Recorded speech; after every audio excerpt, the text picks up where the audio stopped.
Abordons maintenant le ministère spontané. Qu'est-ce que spontané? Non pas un ministère organisé, mais un ministère spontané. Quand c'est ainsi, vous avez seulement besoin d'être, et cela devient évident. Est-ce que vous comprenez cela? Vous devez seulement être, et il se manifeste. Vous ne pouvez pas plus le restreindre que vous ne pouvez éteindre le soleil là-haut dans le ciel. Vous remarquez cela dès le commencement du mystère du Seigneur. Tout d'abord, il demeurait ce qu'il était devant les hommes, et ensuite, il leur demandait d'être comme lui. Il était né tout aussi simplement que nous pouvons le lire dans les évangiles. Vous pouvez lire les évangiles couvrant l'histoire de ces 3 années du Seigneur en compagnie de ses disciples, et vous pouvez lire le récit de ses derniers jours sur la terre, et celui de la croix. C'est une histoire tellement grande en elle-même, mais nous n'avons pas tout le récit, parce qu'il était impossible d'enregistrer tout ce qui se passait à l'intérieur de tous ces hommes. Même durant ces 3 années, je m'aventure à dire qu'ils étaient de plus en plus au bout de leurs ressources. Ils ne savaient pas où ils en étaient, ce que cela signifiait, et vers où tout cela les conduisait. Ils essayaient sans cesse de ramener les choses dans le domaine de leur propre compréhension, de leur propre mentalité, les interprétant avec la lumière qu'ils avaient de la prophétie, ainsi de suite. Ils ramenaient tout à un niveau plus bas et le considéraient selon la lettre. Jésus les étonnait tout le temps. Il était continuellement énigmatique. Il ne pouvait pas sonder le mystère de cet homme. Il ne faisait jamais les choses selon la lettre, pas même selon Moïse. Il bouleversait entièrement tous les concepts. Que fait-il? Qu'est-ce que cela signifie? Ah, si nous abordons l'aspect de la croix, vous ne trouverez pas le récit des profondeurs de leur âme angoissée et de leur perplexité en ces jours.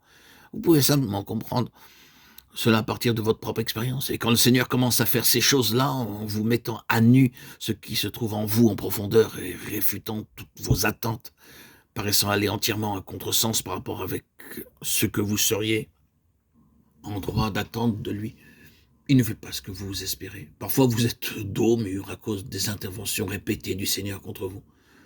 Le Seigneur prenait donc position dans le cœur de ces hommes qui passaient par ces expériences très profondes. Ensuite, par ces hommes, il avait établi des églises, des compagnies de croyants, pour que tout alors puisse commencer.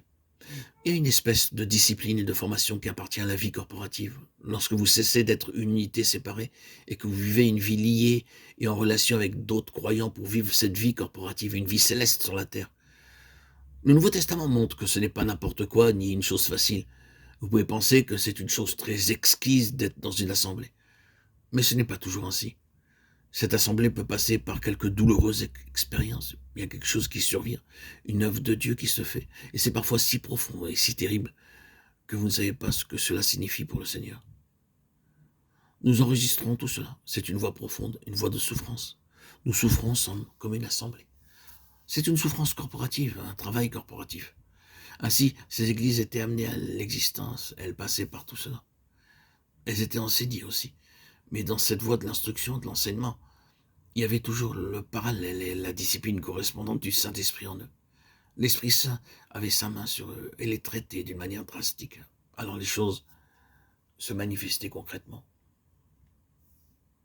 Vous pourriez dire, oh, bien donner un exemple de cela. Considérez tous ces incidents à Corinthe.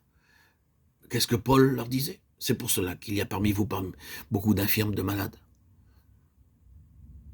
Et qu'un grand nombre sont morts, dorment. 1 Corinthiens 11:30. Et il y a une histoire spirituelle secrète dans cela. L'Esprit Saint avait pris en main la situation. Ils auraient pu considérer tout cela d'une manière naturelle. Quelqu'un est malade, envoyez donc un docteur. Mais attendez une minute. Est-ce qu'il ne peut pas y avoir un facteur spirituel lié à tout cela? Est-ce que le Saint-Esprit n'a pas quelque chose à faire dans cela? Paul dit oui. Cela ne signifie pas que tous ceux qui sont malades sont des délinquants spirituels. Mais le principe est là. L'Église est disciplinée par l'Esprit Saint en relation avec le plus plein dessein de Dieu.